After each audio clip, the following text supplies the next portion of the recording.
주일에 살아계신 하나님께, 우리 구주 예수님께 예배하는 모든 심령들 위에 채우시는 놀라운 하나님의 은혜와 사랑과 능력이 가득하기를 주님의 이름으로 간절히 축원을 드립니다.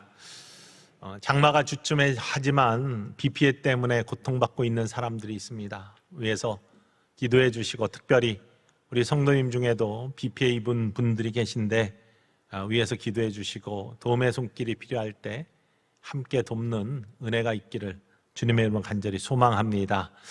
특별히 우리들의 삶에는 늘 도전이 있습니다. 이런 자연의 도전들, 또 문제의 도전들, 어둠의 권세의 도전들이 있는데 어떤 상황 속에서도 찬양의 가사처럼 감사를 잃지 않고 믿음으로 늘 승리하는 믿음의 용사들 모두 되기를 주님의 이름으로 간절히 축원을 드립니다. 우리 믿음의 사람들을 믿음의 용사, 또 우리가 함께 찬송가 부른 것처럼 빛의 사자, 또 빛의 자녀, 이렇게 부릅니다. 우리들이 때로는 사랑의 빚진 자라고도 그렇게 하지만 예수 그리스도의 십자가의 사랑, 그 구속의 은혜의 빚진 자로서 삶을 살기로 하지만 우리를 그래서 빛의 자녀, 은행에서 돈 꺼가지고 빚졌다 해서 빛의 자녀라고 하는 것처럼 빚진 자로서 빛의 자녀 이렇게 표현하지는 않습니다. 그렇죠? 우리는 늘 빛의 사자요, 빛의 자녀다, 반짝반짝 빛나는, 그리고 태양빛같이 빛을 발하는 빛의 자녀다, 그렇게 이야기합니다. 그것은 성경에서 하나님의 말씀이 우리를 그렇게 부르고 있고 선포하고 있고 예수님도 그렇게 말씀하고 계시기 때문입니다. 오늘 본문 말씀 14절 말씀에 가장 먼저 예수님께서 우리를 향하여 이렇게 말씀하십니다. 뭐라고 합니까? 너희는 세상의 빛이다. 너희는 세상의 빛이다. 예수님이 우리를 향하여 하시는 말씀입니다. 너희는 세상의 빛이다. 너희는 세상의 빛이다. 저와 여러분은 세상의 빛인 줄 믿으시기를 원합니다. 빛이어야 됩니다.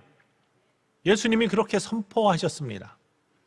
그런데 예수님은 예수님 자신이 먼저 빛이라고 표현하십니다. 요한복음 8장 12절 말씀에 보면은 예수께서 또 말씀하여 이르시되 나는 세상의 빛이니 라고, 나는 세상의 빛이다 라고 그렇게 자신을 스스로 빛이라 말씀하십니다.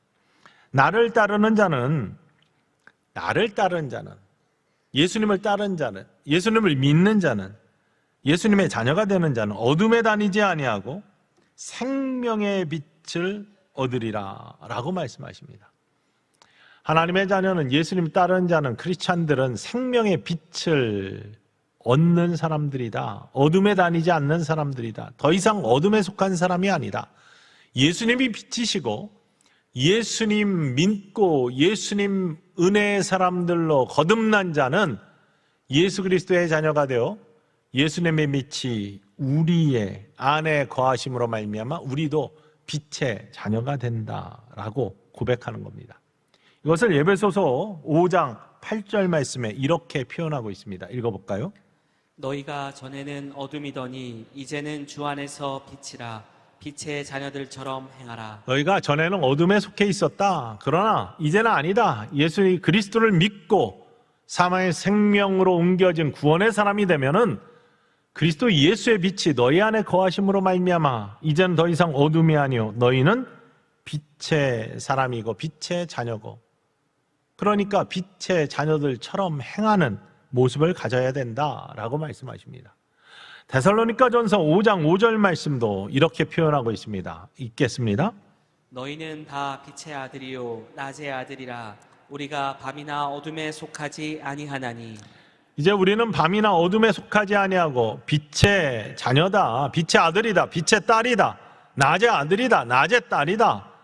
더 이상 어둠 속에 거하지 아니하는 하나님의 자녀, 빛의 자녀다라고 표현하고 있습니다. 예수님은 빛이십니다. 그 빛 대신 예수님. 왜냐하면요, 요한복음에 보면 태초에 말씀이 계시고 말씀은 하나님과 함께 하셨고 곧 그 말씀이 하나님이시다라고 하면서 태초의 모습들을 쭉 설명하면서 4절에 오면 그 안에 생명이 있었으니 그 생명은 사람들의 빛이다 라고 하면서 예수님을 생명으로, 예수님을 빛으로 표현하고 있습니다. 이 예수님이 빛 되신 것은 성경 곳곳에서 그렇게 증언을 하고 있는데, 이 예수님을 믿고 예수님 말씀에 순종하고 삶을 살면 예수 그리스도께 우리가 감염이 됩니다. 예수 그리스도의 뜻에 우리가 그 뜻에 이렇게 순응하게 됩니다. 순종하게 됩니다. 그러므로 말미암아 우리는 빛의 자녀로서, 빛의 사람들로서 거듭나게 되는 것이죠. 그렇게 빛의 온전함에 들어간 사람들, 늘 말씀드리지만 우리는 예수 그리스도를 믿어서 영접하는 자, 곧 그 이름을 믿는 자에게는 하나님의 자녀가 되는 뭘 주셔요? 권세를 주셨습니다. 그래서 우리는 예수 권세가 내 권세다라고 그렇게 표현하고 고백합니다. 예수님이 갖고 계신 권세가 그 아들의 권세, 자녀의 권세가 되는 거예요. 그러니 예수님이 빛이시면 그 빛의 권세가 자녀의 권세, 자녀의 빛이 되는 것입니다. 그것은 마땅한 일이고, 그것은 하나님께서 부여하신 축복이자 우리들의 영광입니다. 그러니 예수님의 믿는 사람들, 우리들은 빛의 자녀이고 우리 안에 그리스도의 빛, 생명의 빛을 이미 얻은 사람들입니다. 그래서 요한복음 8장 12절 다시 한번 읽어볼까요? 나는 세상의 빛이니 나를 따르는 자는 어둠에 다니지 아니하고 생명의 빛을 얻으리라. 예수님을 따르는 자, 예수님을 믿는 자는 더 이상 어둠에 다니지 아니하고 생명의 빛을 얻으리라 라고 되어 있어요. 예수님이 주신 빛입니다. 이 빛을 가진 자는요, 빛의 자녀가 되는 겁니다. 저와 여러분이 이 빛을 소유한 자가 되기를 주님의 이름으로 간절히 축원을 드립니다. 생명의 빛을 가진 자, 어둠의 권세가 틈타지 못하는 자, 어둠의 권세를 이기는 자들, 그게 바로 하나님의 자녀들의 모습입니다. 이거는 자연스러운 일입니다. 예수의 권세가 내 권세가 되기 때문에, 그게 영적인 원리이고 비밀이기 때문에 우리가 예수 그리스도를 믿으면 그리스도의 빛이 내 안에 계시고 나의 빛이 되는 것입니다. 그러니 그 자연스러운 것을 믿음을 통해서 드러내야 됩니다. 자연스럽다는 것은요, 강아지가 강아지를 낳고 또 고양이가 고양이를 낳고 뭐 이런 것이 자연스러운 겁니다.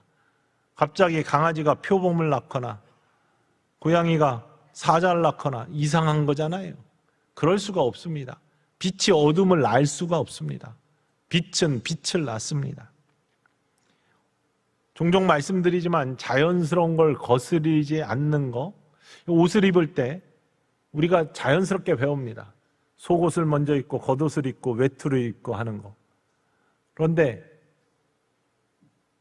옷을 입을 때 누가 디렉션 바라보면서 써붙여 놓고서 1. 속옷부터 입는다. 2. 그 다음에 겉옷을 입는다. 3. 외투는 맨 마지막에 입는다. 이거 읽어가면서 그거 보면서 옷 입는 분 계십니까? 오늘 아침에 그렇게 옷 입고 나오신 분 계십니까? 그게 진짜 이상한 거잖아요. 자연스러운 거 아니잖아요. 하나님의 자녀로서 믿음을 가지고 예수 그리스도를 영접한 자, 그 빛이 자연스럽게 우리에게 임하고 나와 함께 하시는 것은 거스릴 수 없는 영적인 원리라는 것입니다. 그것을 성경을 보면서 이론을 삼아서 1. 내가 예수를 믿는다. 2. 예수를 따르고 하니까 예수님의 빛이 내 안에 계시고, 이렇게 해서 되는 게 아니라 그냥 믿으면 그리스도의 빛이 내 안에 거하셔서 자연스럽게 내가 예수님을 닮아가면서 예수님의 모습을 닮아가는 가운데 그리스도 예수의 생명의 빛이 내 안에서 밝히 나의 영혼도 비치고 세상도 비치는 삶으로 우리의 삶이 바뀐다는 겁니다. 그래서 우리는 빛의 자녀이고 빛의 자녀들처럼 삶을 살아갈 수 있는 겁니다. 바로 이것이 우리의 신앙의 모습이어야 됩니다.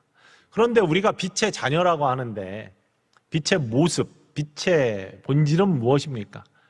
사실 빛이라는 것이 과학에서 탐구하는 영역이고, 특히 물리학 쪽에서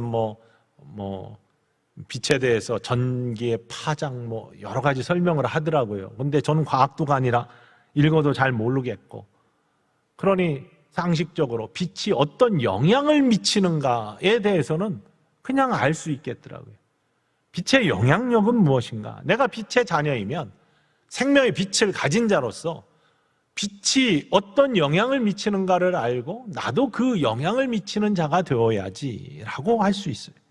그 빛의 영향력 첫 번째는요, 빛은 어두움을 물리칩니다. 빛이 있는 곳에 어둠이 사라집니다.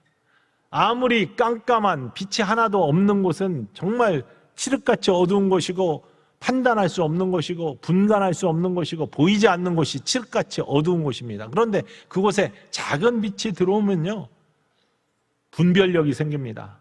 희미하게나마 보이기 시작합니다. 그리고 길이 열리기 시작합니다. 어둠이 천천히 사라지기 시작합니다. 빛이 조금이라도 있으면 그곳이 밝아지기 시작하고 어두움이 희미해지기 시작합니다. 사라지기 시작합니다. 빛이 세지면 어둠은 점점 더 사라지고 밝음이 자리하게 됩니다. 우리 성전이 지금 밝습니다. 왜 밝습니까? 빛이 있으니까. 그러나 이 전구를 다 끄면 어두워집니다. 빛이 사라지면 어두워지고 빛이 생성되면 어둠이 물러갑니다. 이게 영적으로 똑같습니다. 우리 안에 생명의 빛이 조금이라도 자리하고 있으면 어둠의 권세가 물러갑니다. 그런데 빛이 사라지면, 그리스도의 영이 사라지면, 성령의 빛이 사라지면, 은혜의 빛이 사라지면 어둠의 권세가 틈타기 시작하는 겁니다. 그리고 우리는 무엇이 옳은지 그런지 영적 분별력이 사라지고 길을 볼 수가 없습니다. 말씀이 사라지기 때문이에요. 주의 말씀 내 발의 등이고 내 길에 빛이 되시는데 그 빛이 사라지니 길을 알 수가 없는 겁니다. 정말로 인생의 큰 경험 중에 하나이기 때문에 종종 말씀드리는데요, 젊었을 때 산에 많이 갔습니다. 지리산에 갔을 때 큰 일을 당할 뻔했습니다. 시간 계산을 잘못해서 해가 일찍 떨어졌고 제 친구 영호랑 같이 둘이서 산행을 하는데 겨울이었습니다. 겨울 산행. 그날따라 날씨가 안 좋아가지고 구름이 가득 찼고 달은 초승달이었습니다. 그런데 곳곳이 얼어 있었기 때문에 아이젠까지 끼고 그 산길을 가는데요, 산장까지 가야 됐습니다. 야영을 할 수 없어서. 그런데 시간을 놓쳤기 때문에 산장에 도착하지 못한 상태에서 칠흑 같은 어둠이 닥쳤습니다. 빛은 하나도 없고요. 제 랜턴을 제대로 준비하지 못해서 빛이 하나도 없었습니다. 너무나 깜깜하니까 길이 안 보여요. 갈 수가 없어요, 앞길을. 분간이 안 갑니다. 가만히 둘이 주저앉아 있었습니다. 추위는 다가오고 동물 울음소리는 들리고 정말 무섭더라고요. 제가 그냥 일반 대학을 다닐 때인데 그럼에도 불구하고 저에게 믿음이 있어서 기도하기 시작했습니다. 참 놀라운 일이 있었는데요, 구름이 가득 찼는데 구름이 조금 틈새가 난 상태로 하늘에서 초승달의 달빛이 쭉 내려오기 시작했어요. 여러분 그런 거 경험해? 하늘에서 밧줄이 내려온다고 그러죠. 근데 진짜 빛이 쭉 내려오는데요, 기가 막힙니다. 세상이 환해지는 게 아니에요. 희미한데 싹 어둠이 물러가면서 길이 보이기 시작하는 거예요. 희미하게 보이기 시작하는 거예요. 갈 수 있을 만큼 보이기 시작하는 거예요. 판단할 수 없어서 주저앉아 있었는데 분별할 수 있는 길이 열리고 길이 보이고, 그래서 겨우겨우 길들을 주점주점 가가지고 산장까지 다가간 적이 있습니다. 내려오면 가고 어두워지면 못 가고. 여러분, 빛이 그만큼 놀라운 일들을 합니다. 어둠을 물리칩니다. 우리는 세상의 빛이라고 했습니다. 빛이 있는 곳에 어둠이 물러갑니다. 어둠의 권세가 물러갑니다. 어두운 세상이라고 합니다. 이 어두운 세상을 밝히는 사명이 우리 믿음의 사람들에게 있습니다. 내 빛이 아닌 그리스도 예수의 빛을 닮은 생명의 빛을 가진 자, 그 빛을 비춤으로 말미암아 어두운 세상을 밝히는 예수님을 닮아 예수님이 원하신 사랑의 세상을 만들어 나가는 축복의 통로가 모두 되실 수 있기를 주님의 이름으로 간절히 축원을 드립니다. 두 번째 모습은 빛은요, 언 것을 녹이고 단단한 것을 뚫어내는, 빛이 집약이 되면은 단단한 것도 뚫어낼 수 있는, 그리고 태양빛이 돋보기로 모아지면 종이를 태우잖아요. 그런 놀라운 일들을 합니다. 빛은 녹이는, 언 것을 녹이는, 단단한 것을 풀어내는 그러한 영향력이 있습니다. 빛이 닿으면 녹아집니다. 눈이 와도 눈이 녹습니다. 코너길에서 겨울에 사고가 많이 나는데 그 많이 나는 이유는 빙판이 녹지 않아서, 빙판이 녹지 않는 이유는 해가 닿지 않아서입니다. 해가 닿은 곳에는 빙판이 녹습니다. 그래서 사고가 덜합니다. 종종 말씀드리지만 제가 살던 콜로라도는요, 높은 산악지대입니다. 라키마운틴의 끝자락에 있고, 제가 살던 곳이 해발 2000m 한라산 꼭대기의 높이에서 삶을 살아요. 산기후입니다. 기후가 변화무쌍합니다. 눈이 많이 옵니다. 이르면 9월부터 와서 늦으면 5월까지 눈이 내립니다. 근데 눈이 많이 오면 못 살 것 같죠? 다 삽니다. 금방 녹습니다. 건조한 날씨이기도 하지만 높은 곳이라 햇살이 셉니다. 구름이 바로 위에 있어 잡힐 듯 하고요. 햇살이 얼마나 센지 알 수 없습니다. 그래서 그 햇살이 눈에 닿으면 금방 녹아버려서 금방 눈이 없어져 버립니다. 그렇게 빛은 녹이는 역할을 합니다. 빛이 안 닿는 곳에는 눈이 그래도 오래 남아있죠. 물론 영하 20도씩 내려가면 온도가 올라가지 않으니까 눈이 조금 오래 남아있습니다. 하지만 강렬한 태양의 빛에는 그런 날씨에도 눈이 녹아지기 시작합니다. 파이스픽이라는 앞에 있는 산, 4,500m 되는 산, 맨 꼭대기 365일 눈이 있습니다. 그런데 해가 닿는 곳에는 눈이 남아있지 않습니다. 그늘진 곳에만 눈이 남아있습니다. 물론 그보다 더 높으면 해가 닿아도 잘 녹지 않죠. 워낙 추우니까. 하지만 햇볕이 그만큼 빛이 녹이는 역할을 한다는 것을 바라볼 수 있습니다. 내 안에 빛이 있으면요, 내 안에 성령의 빛, 강력한 하나님의 빛이 나의 영혼을 비치면, 나의 삶을 비치면 내 안에 얼어있는 단단한 응어리, 얼어있는 마음들이 녹아지기 시작함을 믿으시기를 원합니다. 단단한 마음이 부드러운 마음이 된다고 했어요. 얼어있는 마음이 녹아져서 증오의 마음이 사랑의 마음으로 바뀌어가는 것이 성령의 빛의 능력입니다. 그것을 에스겔서 36장 26절에 새영이라고 표현하는데, 성령의 빛이 우리한테 닿을 때 이렇게 된다라고 고백하죠. 읽어볼까요? 또 새 영을 너희 속에 두고 새 마음을 너희에게 주되 너희 육신에서 굳은 마음을 제거하고 부드러운 마음을 줄 것이며. 성령의 빛이, 강한 하나님의 생명의 빛이 우리한테 비춰지면 굳은 마음이 제거되고 부드러운 마음으로 바뀌어짐을 믿으시기를 주님의 이름으로 간절히 축원을 드립니다. 오늘 혹이 내 마음에 상처 때문에 그 주변이 단단하게 굳어있는 모습이 있다면, 얼어있는 마음이 있다면 성령님, 나의 마음과 영혼을 비춰주셔서 내 마음이 부드러운 마음 되게 도와주시고 사랑의 마음으로 바뀌어지는 은혜 입게 해 주시옵소서라고 고백하시고 기도하실 수 있는 저와 여러분 되기를 주님의 이름으로 간절히 축원을 드립니다. 그리고 그 빛이 다른 이에게도 비춰줌으로 말미암아 그의 착한 행실을 보고, 사람들을 비추어 착한 행실을 보고 하나님께 영광을 돌리게 하라. 이게 오늘 본문 말씀입니다. 다른 이에게 비추어서 어둠 물러가게 하고 언것 녹이게 하고, 이런 영향을 미치는 것이 빛의 자녀의 모습이라는 것이죠. 그리고 세 번째 빛의 영향력은 다른 것이 아니라 따뜻하게 합니다. 빛은 따뜻하게 합니다.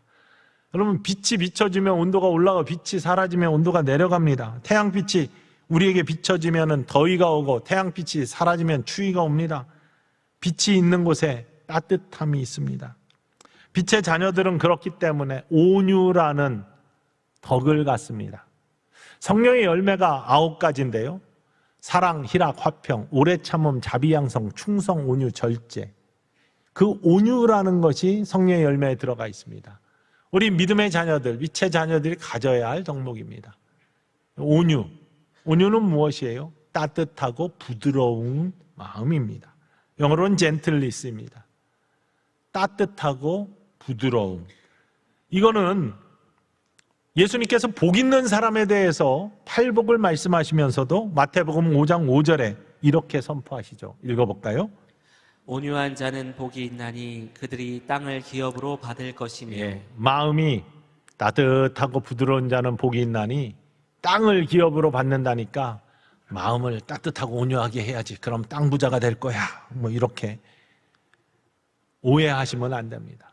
물론 온유한 자에게 하나님이 뭐 세상의 땅도 주실 수 있겠죠. 그러나 그거보다도 왜 땅을 기업으로 주시느냐?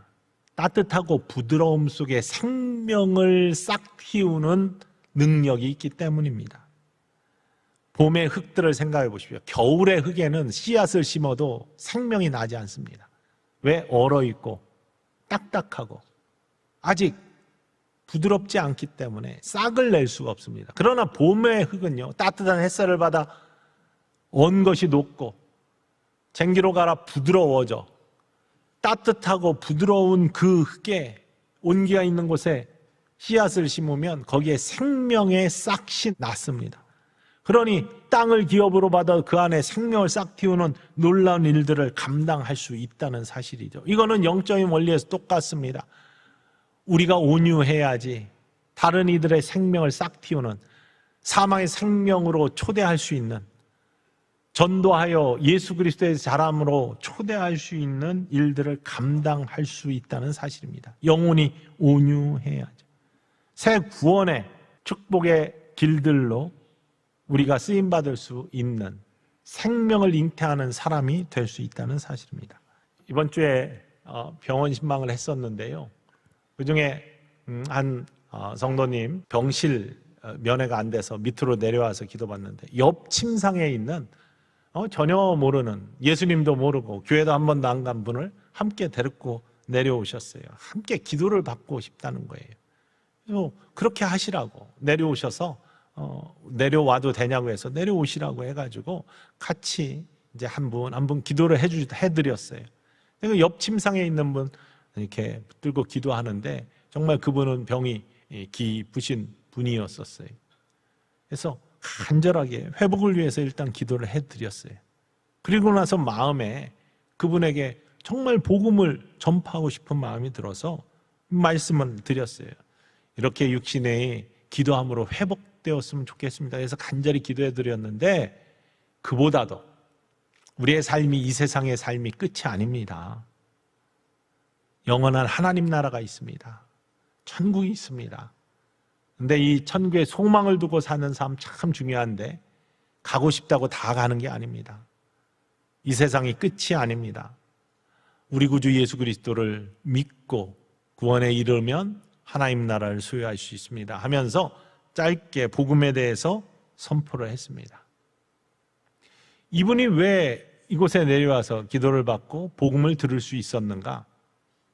옆 침상에 있던 원사님이 옆 침상에 함께 있으면서 매일 자기 신세 한탄하면서 내가 이렇게 병들어서 힘들다, 아니면은 그 옆에 앉아가지고 이런저런 이야기를 나누면서 교회 욕하고 교회 식구들 욕하고 그러면은 이분이 따라서 내려와서 기도 받겠어요?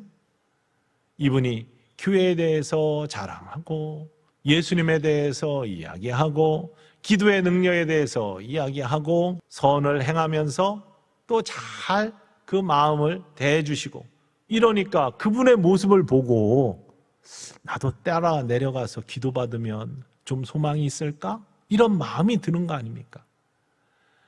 빛을 비추어서 선한 행실을 바라보며 하나님께 영광을 돌리게 하라라는 건 다른 게 아니라 그의 모습 속에 새로운 소망과 생명을 싹 트는 그러한 온유한 빛의 모습을 비추어서 그가 그 영향 가운데 내려와서 기도도 받고 또다시 복음을 들을 수 있고 주님의 음성 속에 다시 한번 주님의 빛이 그 마음을 비출 수 있는 기회를 가질 수 있었다는 사실입니다. 여러분, 이 얼마나 놀라운 하나님의 은혜입니까?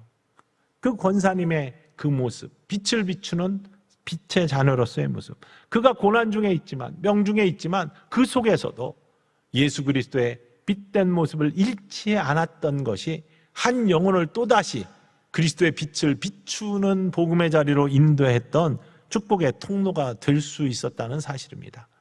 이런 빛의 자녀로서 빛의 자녀답게 행하는 아름다운 모습들이 저와 여러분에게 끊어지지 않기를 주님의 이름으로 간절히 축원을 드립니다.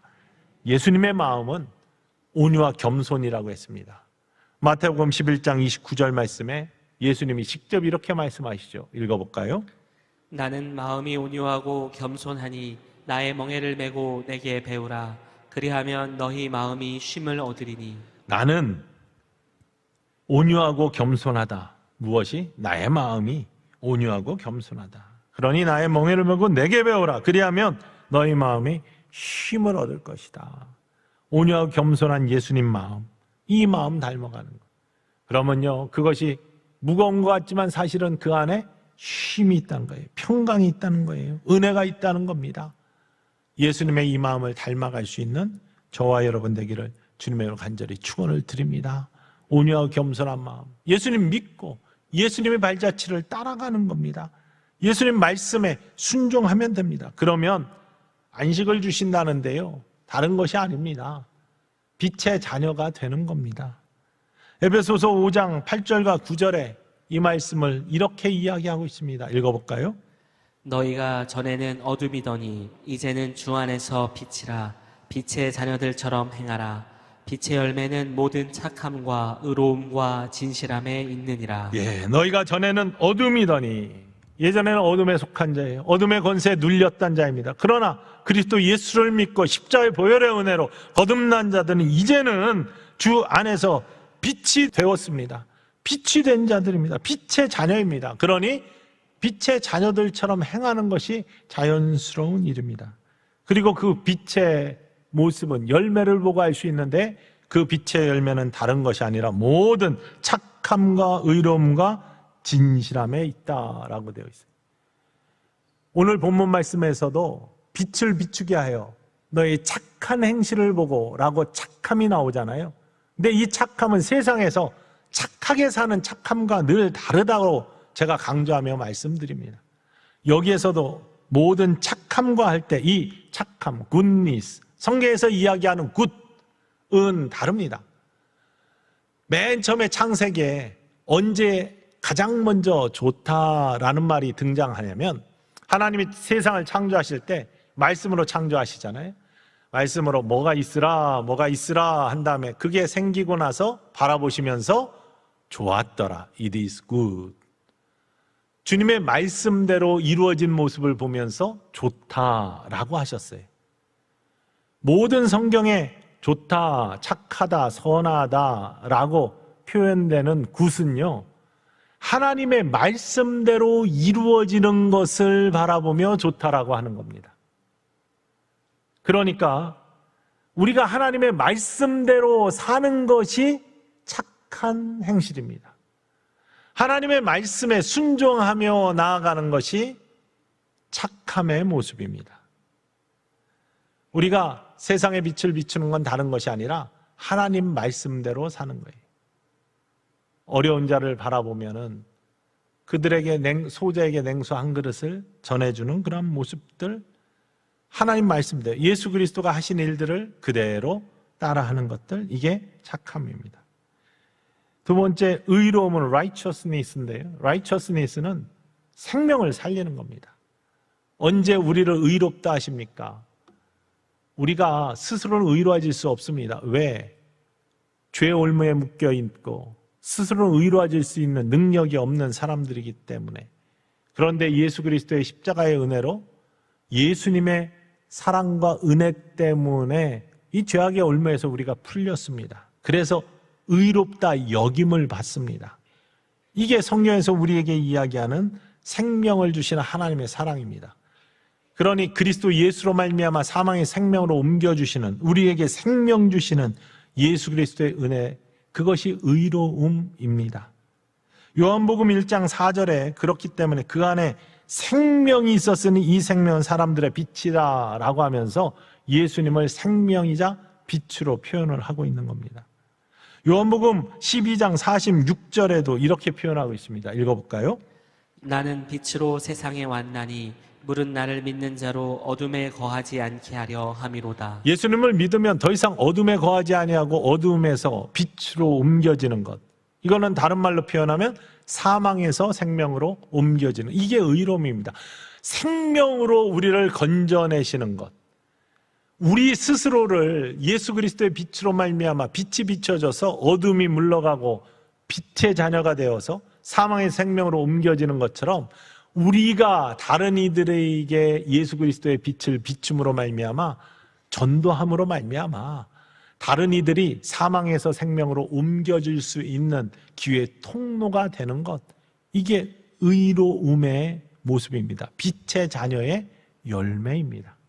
여러분은 얼마나 많은 열매들을 갖고 계십니까? 얼마나 많은 생명들을 그리스도 예수의 생명의 빛으로 인도하셨습니까?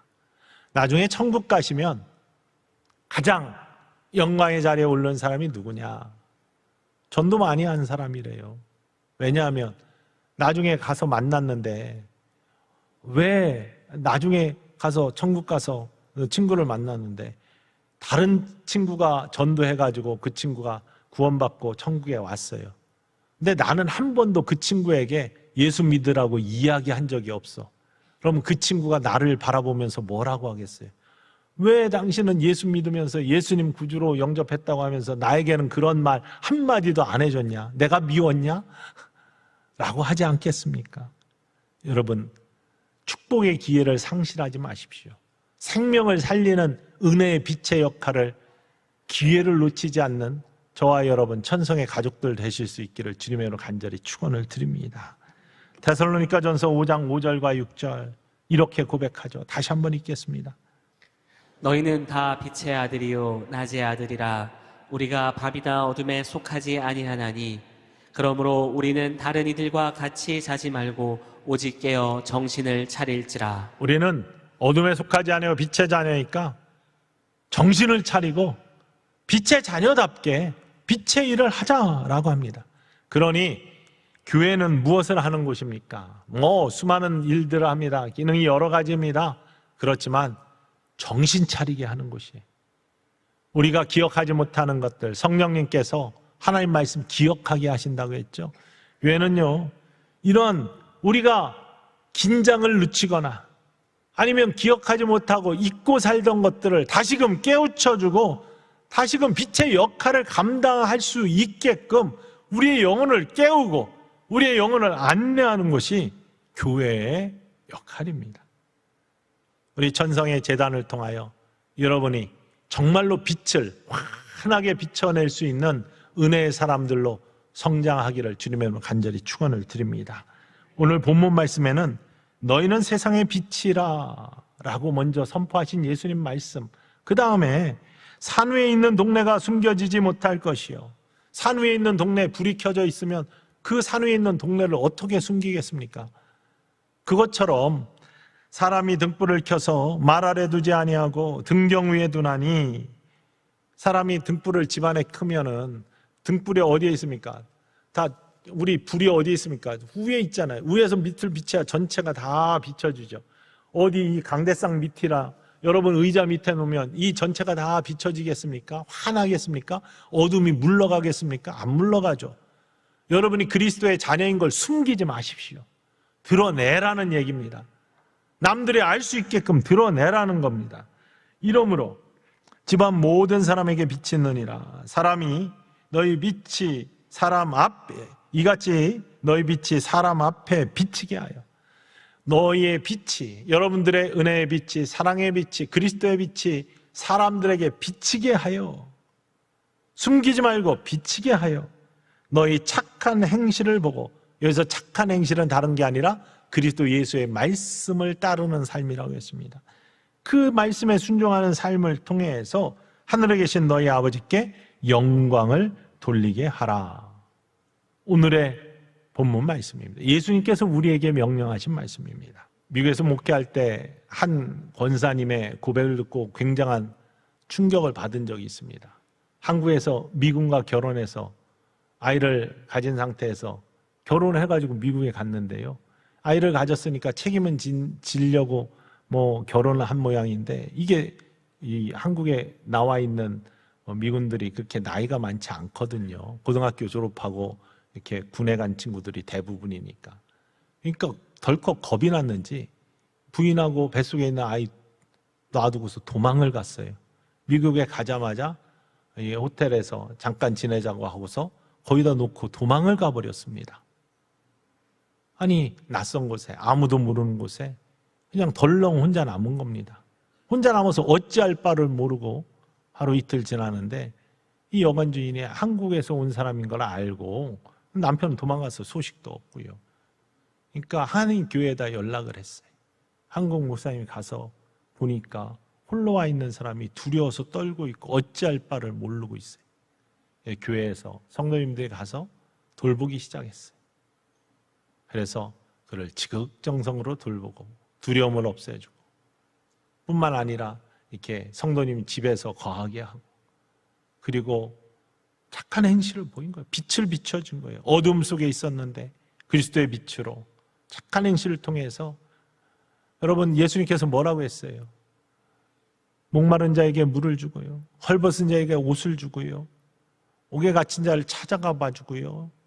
이 말씀 그대로 천국의 오른편에 서는 자, 양과 염소를 구별할 때 오른편 양의 자리에 서는 자가 누구냐?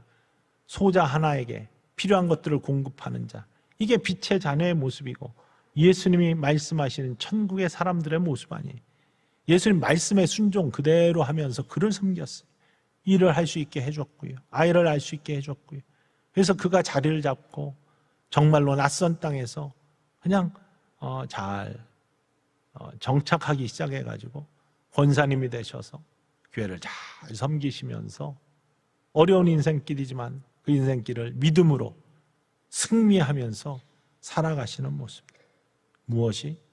빛을 비춰 착한 행실을 보고, 그의 인생이 믿음이 하나도 없었던, 교회도 모르고 예수도 모르던 사람이 그리스도 예수를 영접하고, 인생은 어려웠지만 그리스도 예수를 알아 천국의 소망을 깨닫고 새로운 길을 갈 수 있는 은혜의 사람이 되었다고 고백하는 눈물 어린 말씀을 들으면서 함께 울은 적이 있어요. 여러분, 이것이 빛의 자녀들의 모습입니다. 1997년인가 8년인가에 교회들이 연합으로 하는 영성 훈련이 있었습니다. 제가 그때 젊은 나이에 참석을 했는데요. 버스에 45인승 버스에 탁 탔는데 제가 젊으니까 이제 어르신들 앞에 타라고 뒤로 쭉 갔습니다. 근데 뒤에 딱 갔는데 냄새가 이상해요. 술 냄새가 확 나는 거예요. 교회 영성 훈련은 가는데 연합으로. 어떤 아저씨가 얼굴 시뻘건해져가지고 인상 쓰고 거기 딱 앉아 있어요.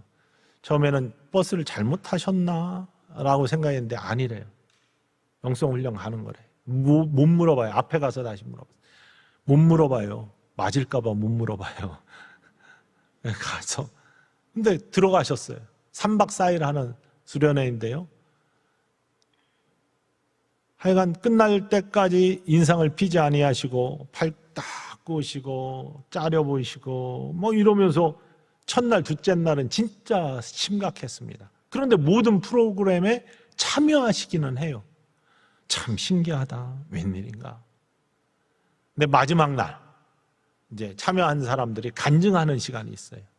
이 간증 시간에 사람들이 은혜롭게 간증을 하는데 이분이 뚜벅뚜벅 나가시는 거예요. 모두가 긴장했습니다. 야, 이거 큰일 났다. 큰일 났다. 저희 찬물을 끼얹으면 어떡하나. 그때까지도 아무 말씀 한마디도 안 하시고 그냥 있었기 때문에. 그런데 자기 차례에 대해서 쭉 나가더니 저는 오기 싫은 이 수련회에 왔습니다. 이렇게 시작하는 거예요. 모두가 긴장을 했어요. 우리 집 사람이 매일 교회 가자, 예수 믿어라 매일 그러는데 내가 마지막으로 부탁하는데 요 수련회를 꼬박 참석을 하면 평생 동안 교회 가자는 얘기 안 하고 예수님 얘기 안 할 테니까 요 수련회만 제발 좀 갔다 와라. 그러면 안 하겠다라고 약속을 해서 그래 3박 4일 투자를 하자. 그러면 평생 교회 얘기도 안 듣고 예수님 얘기도 안 듣고 내가 자유롭게 살 수 있겠다라고 해가지고 수련회에 오게 됐고, 가는데 너무 아무것도 모르니까 교회에 대해서 한 번도 가본 적이 없고 그러니까 답답하니까 애따 모르겠다 하고 술이나 먹고 가자 해가지고 술 한잔 들이키고 버스에 타고서 내가 왔습니다. 이렇게 얘기하는 거예요. 처음에는 좋다고 찬양하고 그러는데 저것들 미쳤나 이렇게 생각했대. 그러면서 이상해서 쳐다봤고, 두 번째는 아니 나랑 전혀 관계가 없는 사람들이 왜 저렇게 열심히 나를 섬겨줄까 이상해서 쳐다봤고, 그 다음에는 나를 전혀 모르는 상관없는 사람들이 왜 나를 위해서 저렇게 울면서 기도를 하지? 그러면서 마음이 이상해졌고, 그리고 오늘 나와서는 제가 이렇게 고백합니다. 다른 건 몰라도 여러분들을 보니까 하나님께서 계신 건 같습니다.